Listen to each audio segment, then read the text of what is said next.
Os santos são sinais da presença do ressuscitado na história. Hoje, dia 4 de setembro, celebramos Santa Rosália. Nossa santa de hoje nasceu no ano de 1125, na cidade de Palermo, na Itália, na região da Sicília. Era de uma família nobre, uma família muito rica, inclusive ela era sobrinha da rainha ali do território da Sicília, chamada Rainha Margarida. Aliás, a Rainha Margarida gostava muito dela, fazia questão de que ela fosse sua dama de honra, estivesse sempre ao seu lado, muito próximo a ela, mas essa vida da corte, da nobreza, com todo o luxo, com toda a riqueza material, com toda a vaidade, etc., nada disso chamou a atenção de Rosália. Ela, desde criança, tinha uma certa inclinação à vida consagrada, religiosa, e quando ela tinha 14 anos de idade, ela simplesmente fugiu do palácio e, numa das terras do seu pai, ela encontrou uma gruta, levou um pequeno crucifixo e nessa gruta, nessa caverna, ela passou a morar como uma ermitã, o que era uma coisa muito incomum.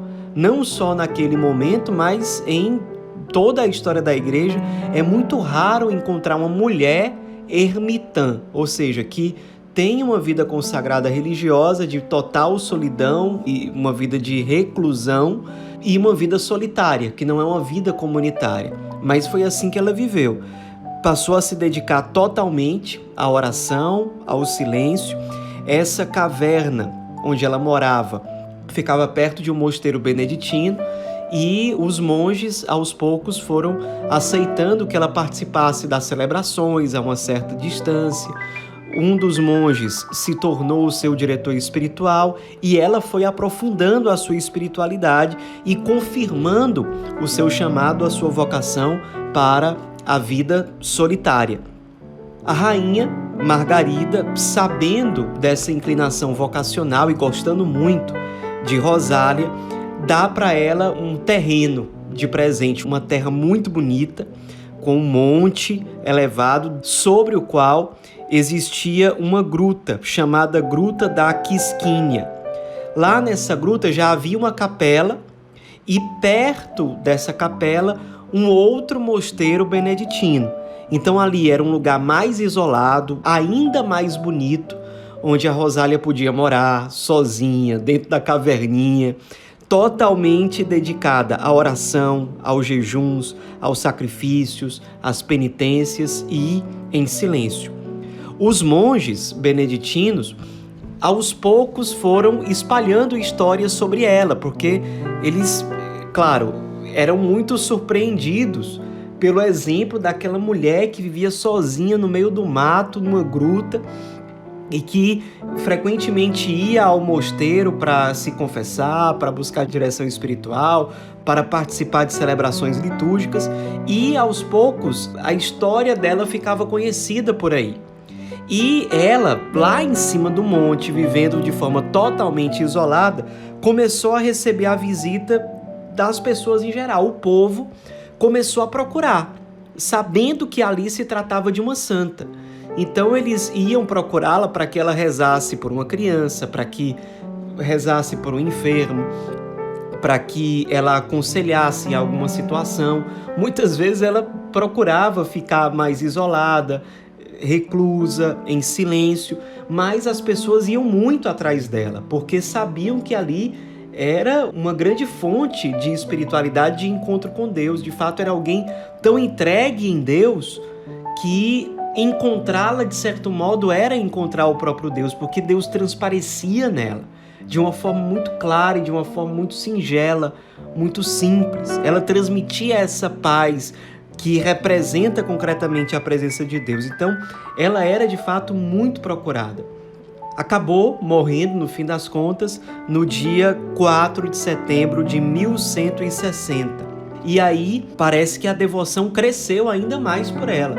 E aí são inúmeros os relatos de graças alcançadas e de milagres por meio da intercessão dela. O mais famoso milagre, certamente, é o de quando Palermo estava numa situação de peste, em que as plantações estavam se acabando, muitas pessoas estavam passando fome, estavam ficando doentes, muitas pessoas morrendo, uma situação realmente calamitosa. E aí o povo de Palermo começou a se unir para pedir intercessão de Santa Rosália, como alguém, digamos, que viveu entre nós e que certamente está junto de Cristo e que vai interceder por nós junto a Ele. E eles pediram, de fato, a cidade se uniu para pedir a intercessão de Rosália, a ermitã, e, de fato, de forma miraculosa, em pouquíssimo tempo, aquela peste cessou e logo em seguida ela foi declarada, não era nem canonizada ainda, mas foi declarada padroeira da cidade de Palermo, e é até hoje Santa Rosália. Uma situação interessante é que, quase 500 anos depois, mais particularmente no dia 15 de junho de 1624, foram descobertos os restos mortais de Santa Rosália. E de uma forma muito interessante. Havia um pesquisador, um historiador, que, pesquisando sobre a vida dela, descobriu o relato de uma senhora que disse que havia visto Santa Rosália, tinha aparecido para ela depois da sua morte e dito onde estavam os restos mortais dela. E ficou registrado lá. E, de fato, o pessoal seguiu esse caminho que era indicado lá, o local onde estavam os restos mortais, e indo para aquele local, no dia que a gente mencionou, os restos mortais dela foram encontrados. Posteriormente, houve uma comissão científica que confirmou que eram restos mortais dela, ou muito provavelmente dela. E aí, claro, aquilo se tornou relíquia importante. Até hoje está lá numa igreja importante da cidade de Palermo, chamada Duomo de Palermo, e as pessoas procuram, peregrinam para rezar, para pedir intercessão dela e também para se inspirar na vida dela, na fidelidade que ela tinha em relação a Deus. Então, é interessante, depois, 6 anos depois, no ano de 1630, o Papa Ubaldo VIII, já com todas essas evidências da santidade de Santa Rosália, declara que ela é oficialmente santa e ela recebe, inclusive, uma comemoração litúrgica específica para ela no dia da sua morte, ou seja, o dia 4 de setembro.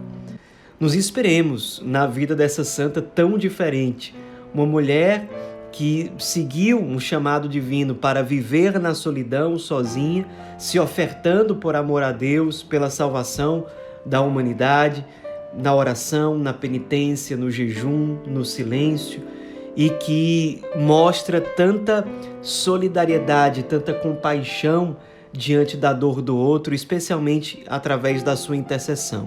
Quantos já recorreram a ela e foram agraciados pela presença de Deus, por um milagre, por um dom divino que tocou as suas vidas de alguma forma bela e importante.